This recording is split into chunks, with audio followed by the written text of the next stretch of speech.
की राह चलीला त टोकेला सुनार सैया जी। देखी एगो मेहरारू अपना मर्द से कहलस कि रउआ हमरा के नथिया बना के तलिया दिल बनी, लेकिन जब हम रास्ता घाट में जातनी तो उहे सोनार हमरा के तंग करत।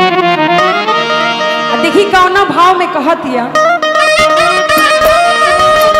कि राह चलीला त टोकेला सोनार सैया जी, काहे नथिया गढ़वा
बहरी जाती है सोनार उनका के घेर के काना भाव में कहत रहे चल चाहे रहिया चल चाहे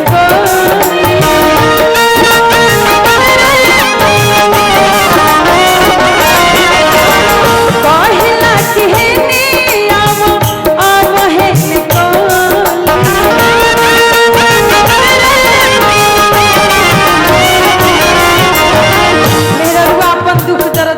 कहतिया चल चाहे रहिया धोके चल चाहे गोली कहला के हे आवो गोली। तब देखी मेहरारू वियोग में कहतिया कि जदी कर दुख हमारा से प्यार सैया जी,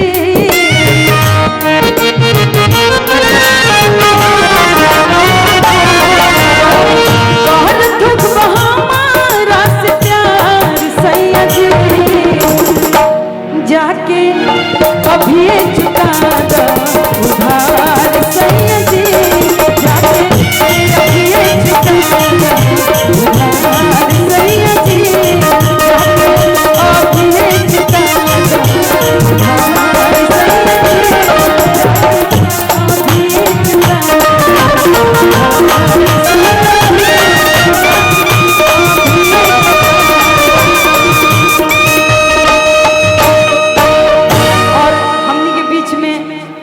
एगो छोट भाई छोटू बाबू भी है जवाब दिया, लेकिन कोनो बात नहीं है। थोड़ा सा हम एक मुखड़ा गायम जौन के अभी स्टेज पर खूब बढ़िया हमने तीनों बहन के वायरल चलता।